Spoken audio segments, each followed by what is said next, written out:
Assalamualaikum warahmatullahi wabarakatuh. Selamat pagi anak-anak. Kita berjumpa lagi dalam pembelajaran sejarah.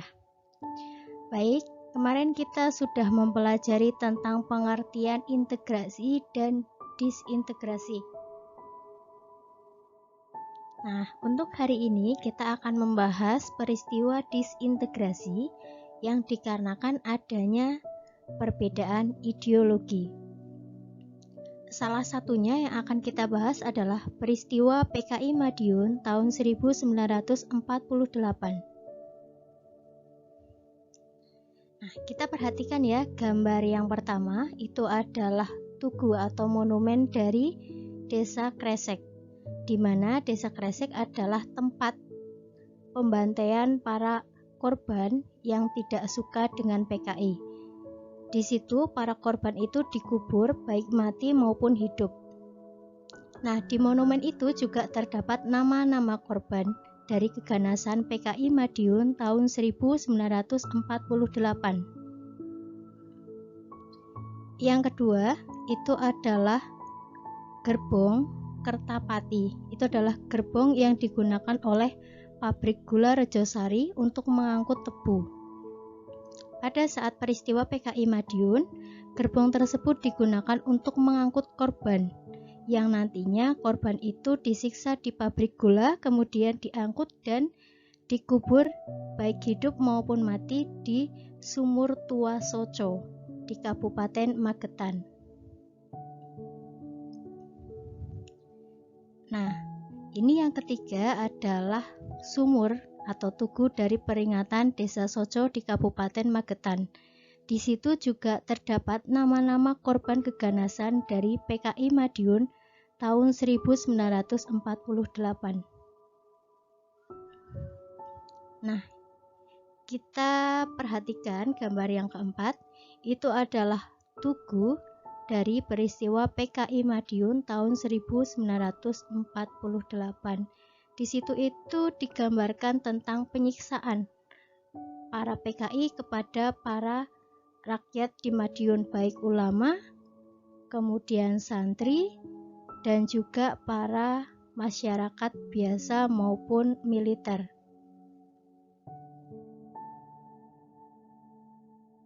Tujuan pembelajaran untuk hari ini adalah peserta didik dapat menganalisis upaya bangsa Indonesia dalam menghadapi ancaman disintegrasi bangsa pada tahun 1945 sampai dengan 1965, salah satunya adalah PKI Madiun tahun 1948.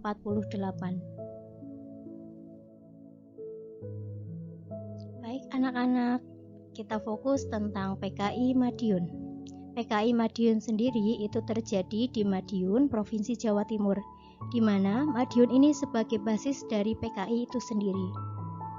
Sedangkan Surakarta adalah sebagai tempat wilwesnya atau pengalih perhatian, di mana para PKI itu membuat kekacauan di wilayah Surakarta. Nah, kita bahas ya untuk pelakunya. Sebelumnya, kita kemarin sudah membahas tentang Amir Syarifuddin dan Musso. Pelaku dari PKI Madiun sendiri atau pemimpin dari PKI Madiun sendiri adalah yang pertama yaitu Musso sebagai tokoh dari PKI. Kemudian yang kedua adalah Amir Syarifuddin.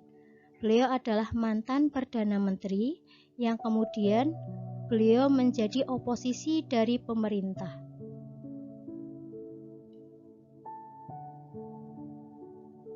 PKI Madiun itu dilatar belakangi yang pertama itu setelah lengsernya Amir Syarifuddin karena menyetujui perjanjian Renville, di mana dengan adanya perjanjian Renville itu membuat wilayah Indonesia semakin sempit.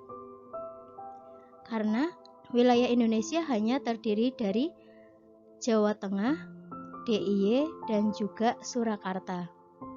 Di mana sebelumnya kalau dalam perjanjian Linggarjati itu wilayah Indonesia terdiri dari Jawa, Sumatera, dan Madura. Hal ini membuat dari PNI dan juga Masyumi itu menarik dukungannya terhadap kabinet Amir Syarifuddin. Setelah itu Amir Syarifuddin dilengsarkan dan kemudian digantikan oleh kabinet Muhammad Hatta. Pada masa Muhammad Hatta menjabat, beliau menerapkan RERA, rekonstruksi dan rekonsiliasi, atau di sini adalah reorganisasi TNI. Jadi, reorganisasi ini diterapkan kepada TNI. Tujuannya untuk apa? Karena pada saat Amir Syarifuddin itu menjabat, Amir Syarifuddin itu memasukkan orang-orang kiri ke dalam tubuh TNI. Kemudian pada saat Muhammad Hatta menjabat, beliau ingin untuk menyaring TNI, mana TNI yang asli, mana yang TNI atau orang-orangnya dari Amir Syarifuddin. Nah, kebanyakan yang kena adalah orang-orang dari golongan kiri atau orang-orangnya Amir Syarifuddin.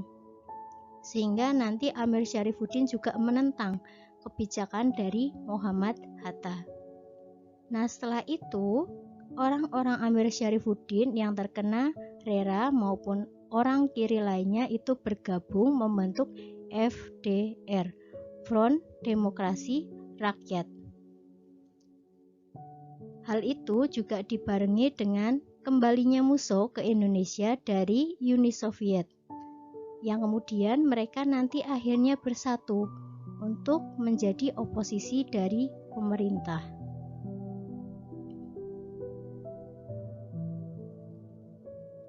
Tepatnya pada tanggal 18 September tahun 1948, Musso dan juga Amir Syarifuddin memproklamasikan berdirinya Negara Republik Soviet Indonesia.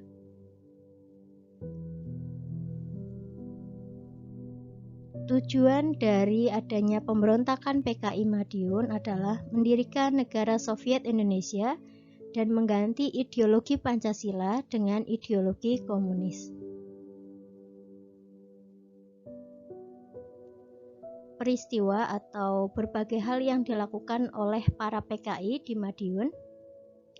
Yang pertama itu pada tanggal 18 September tahun 1948, Musso dan juga Amir Syarifuddin memproklamasikan negara Soviet Indonesia.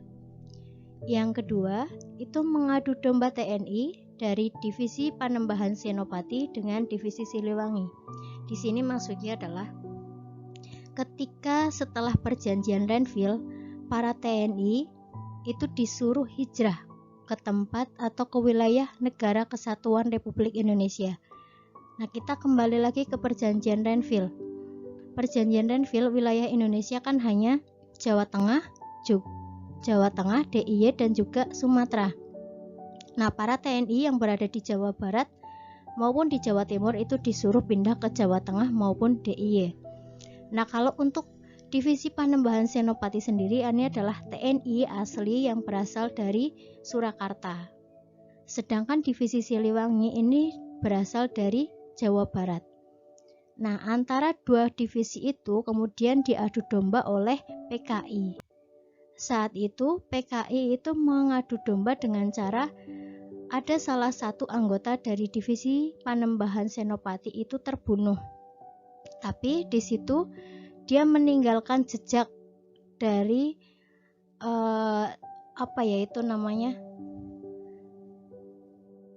identitas kesatuan.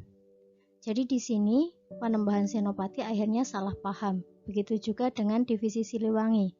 Akhirnya mereka terjadi semacam kesalahpahaman kayak gitu. Kemudian yang ketiga adalah membuat kerusuhan di Jawa Tengah dan juga di Jawa Timur. Mohon maaf itu tulisannya salah. Jadi di Jawa Tengah dan juga di Jawa Timur. Di mana kerusuhan itu seperti mereka melakukan propaganda untuk rakyat agar mereka itu anti dengan pemerintah. Kemudian melakukan pemogokan kerja seperti para buruh tani di Delangu, di Klaten. Itu mereka melakukan pemogokan kerja, tidak mau bekerja di pertanian. Dan juga selain itu mereka juga membunuh tadi para ulama, santri, kemudian TNI, pejabat pemerintah yang tidak suka dengan PKI. Nah, kita tadi sudah membahas ya di awal itu ada tugu atau monumen dari peristiwa kekejaman PKI Madiun tahun 1948. Yang keempat, para PKI ini juga membunuh Gubernur Jawa Timur yaitu Raden Mas Suryo dan juga Dokter Pro Kemerdekaan Muwardi yang namanya nanti diabadikan sebagai nama rumah sakit di daerah Surakarta. Kalau kalian pernah ke Surakarta pasti kalian tahu rumah sakit terbesar yaitu Rumah Sakit Umum Dr. Muwardi. Nah, bagaimana penyelesaian dari pemerintah? Yang pertama itu pasti mereka melakukan upaya damai. Jadi Soekarno itu memberikan pilihan kepada masyarakat di Madiun, kepada masyarakat di Jawa Timur. Kamu mau memilih saya dengan Hatta atau memilih Musso dengan Amir Syarifuddin? Tapi karena orang-orang di Madiun ini sudah terpengaruh oleh Musso dan juga Amir Syarifuddin, mereka tetap memilih Musso dan Amir Syarifuddin. Sehingga upaya yang dilakukan pemerintah melalui upaya damai itu gagal. Kemudian jalan yang kedua setelah upaya damai gagal itu dengan jalan militer. Nah, dalam upaya militer ini mereka melakukan pengepungan dari arah timur yang kemudian dipimpin oleh Letkol Sungkono dan juga dari arah barat yang dipimpin oleh Gatot Subroto. Hasil dari militer atau operasi militer tersebut adalah tanggal 31 Oktober tahun 1948 Musso tertembak di Ponorogo, Provinsi Jawa Timur. Kemudian pada tanggal 29 Novembernya Amir Syarifuddin dan pasukannya itu tertangkap di Purwodadi di Jawa Tengah sampai nanti Amir Syarifuddin itu dijatuhi hukuman mati. Nah, setelah itu rakyat yang awalnya bergabung dengan PKI akhirnya beliau sadar dan kembali kepada Negara Kesatuan Republik Indonesia. Demikian pembelajaran kita tentang PKI Madiun. Semoga ada pembelajaran yang dapat bermanfaat atau dapat diambil hikmahnya. Bagaimanapun kita sebagai warga negara Indonesia, kita tetap menjunjung tinggi ideologi kita, yaitu ideologi Pancasila, di mana yang namanya ideologi Pancasila itu sudah sesuai dengan kepribadian bangsa Indonesia, tidak bisa digantikan dengan ideologi apapun.